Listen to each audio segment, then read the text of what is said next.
Hi guys, so I am back with another video, and this is not a makeup video. However, if you like this look, there will be a video coming soon on how I achieve this look, just in case you're curious. This is another story time, so let's get into it. Now let me paint the picture for you guys. So my cousin asked me to watch her kids, and they're still really young, and it was about 2 years ago. And my cousin was working overnight at that time, so she asked me to watch her children. I agreed to it. I wasn't feeling good that day, actually. I was feeling very sick and I wasn't really in the mood to watch them, but I already agreed to it. And plus, her job was on the line, so I really, want to help her out. So this particular day, I get to her apartment and I'm watching the kids. It got pretty late, I put the kids to bed, and then I was on the phone with my boyfriend at some point. He went to bed. Then I was talking to my friend, and for some reason I was still up. We hung up. I was watching TV. I dozed off to sleep and I hear someone fiddling with the door. Now, at first, I thought it was probably my cousin, but she's working overnight. Why would she be fiddling with the doorknob? Then I thought it was her boyfriend who, was trying to get into the house. At first, I thought, if that's him, whatever, I'm sleeping on the couch anyway. Then after like about 5 minutes of fiddling with the door, I started getting scared. I tiptoed over to the door to look through the peephole to see who was trying to come into the house. And sure enough, it was somebody I did not know. And I immediately got so scared because they had a key for the top lock, and it kept flipping back and forth, and they didn't have a key for the bottom. But it was just so crazy because just I've never seen this person before, but he has a key to one of the locks. And I called my cousin. She did not answer. I called her multiple times. She did not answer. And the person just was not giving up. They wanted to get into this place. So I passed the door. It was like an L shape. I passed the door and I went into the kids' room, and I, covered them. I put the blanket over their head, top to bottom, in case something was to happen. If that person did get into the house, that they wouldn't know that the kids were there. And it was just such a crazy moment to be in, because when something like that happens, when somebody's fiddling with the door 2, 3 in the morning, you don't know that person don't know you, the person don't know you're there. I covered them, and I closed the door. I put something in front of the door to keep it closed, just in case that guy got in. Because at this point, I don't know what's going on, but I know that I need to protect them. They're my little cousins. I need to protect my family, and I would do so. If I needed to, I would protect them. And I tiptoed past the door again, and I went into the kitchen and I got a knife. Meanwhile, I'm calling my cousin. And then I call my aunt, because I'm just like, if this man gets into this apartment, I don't know if he's gonna rape me, kill me, whatever.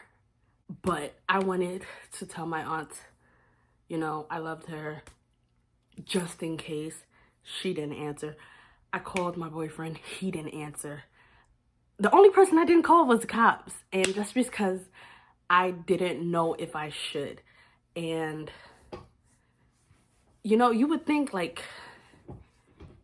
you would call the cops, right? You would call the cops if you feel endangered. I felt so much so endangered that I picked up a knife and was willing to protect myself if needed, and protect my little cousins if needed. And I didn't think to call the cops. I was trying to get my cousin on the line just to see what she wanted me to do. It was just so crazy.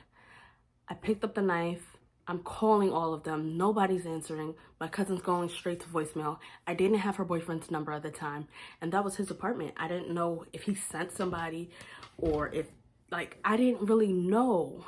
So my thing was, if he gets in, that's it.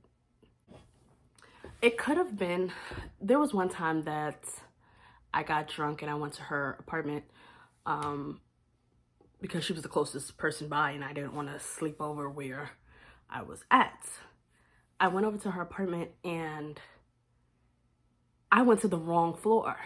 It could have been that the person just was on the wrong floor. Like, I thought that could have been the case with this person. This person just didn't realize they were on the wrong floor. But even so, like, the key at the top lock did match because you kept hearing it click, click, click, click, but not the bottom.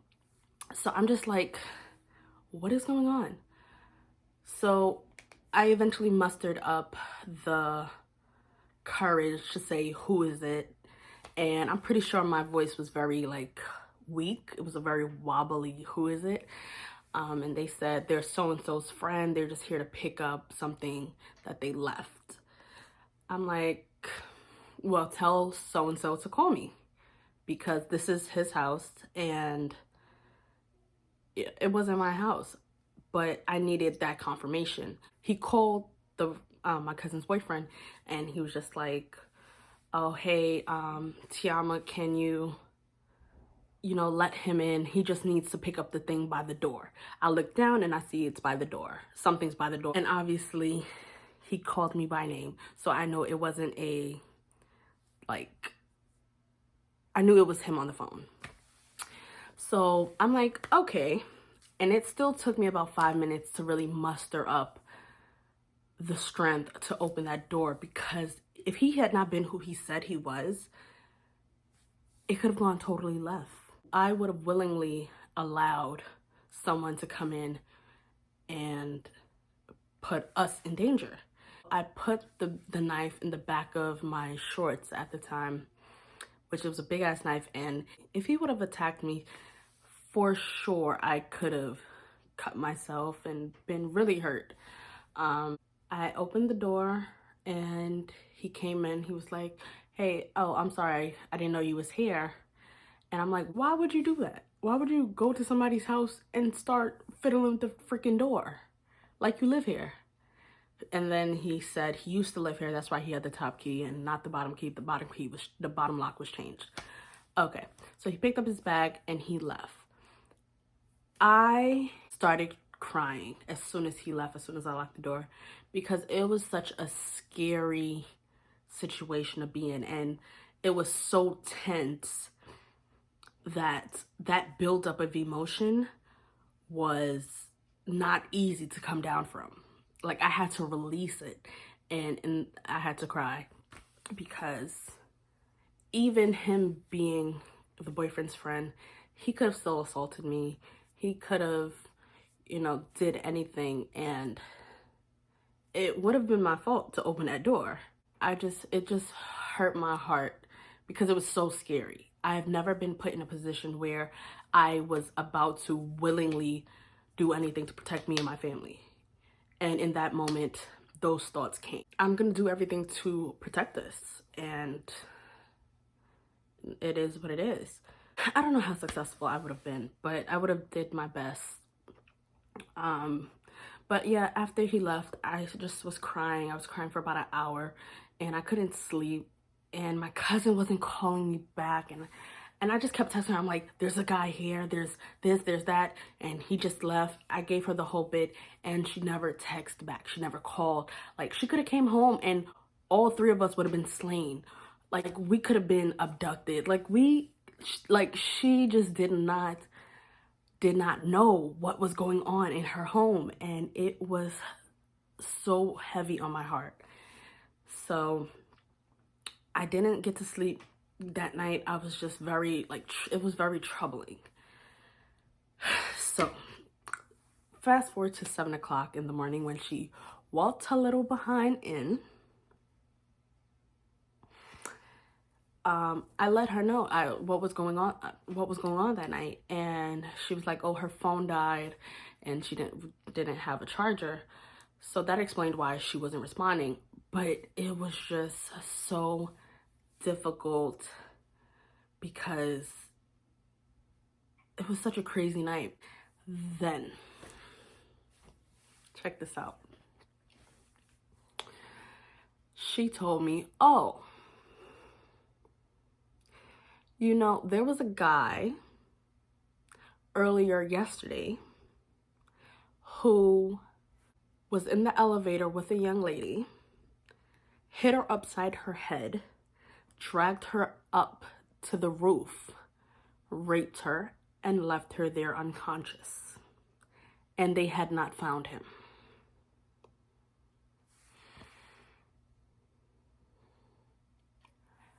I was livid. How did she not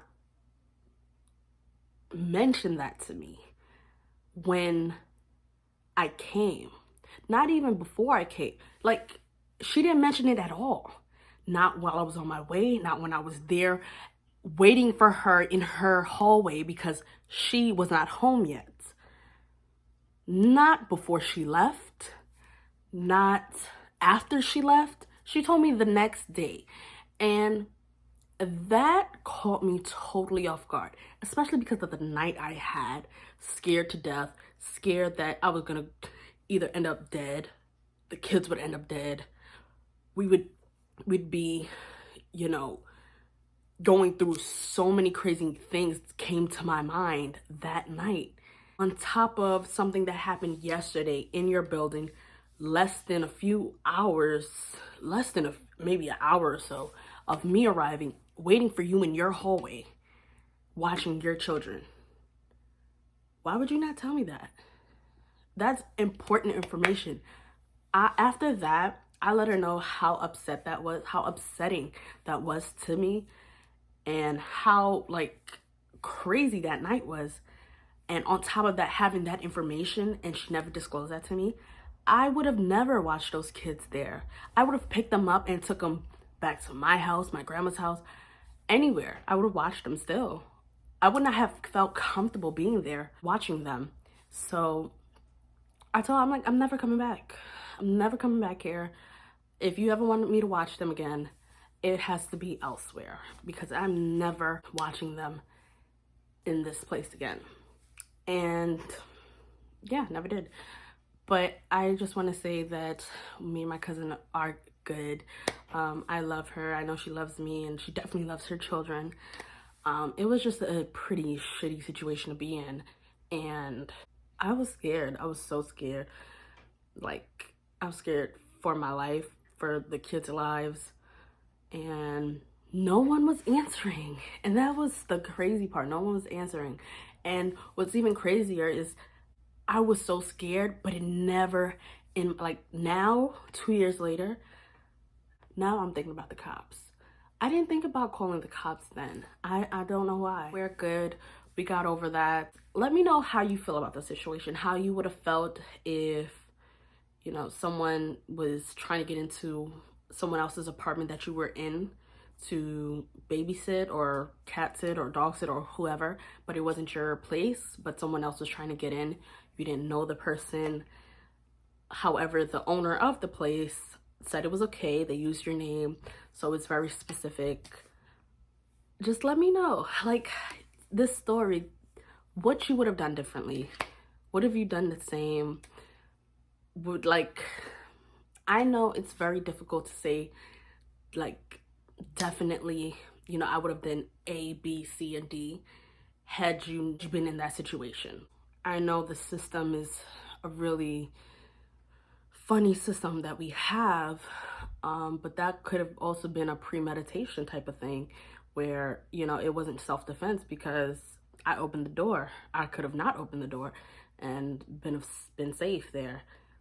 But had I opened the door and I would have, protected myself and the kids, they would have well, you were prepared to do it. So I'm not sure how that would have played out. But yeah, let me know anything, everything. how you feel about it, how you would have felt with your cousin or your family, your sibling, how you would have felt towards them knowing that very shortly before you arrived and it wasn't disclosed. Would you have still watched your family member? But I'm so glad that me and my little cousins, you know, was still here today and our family is good.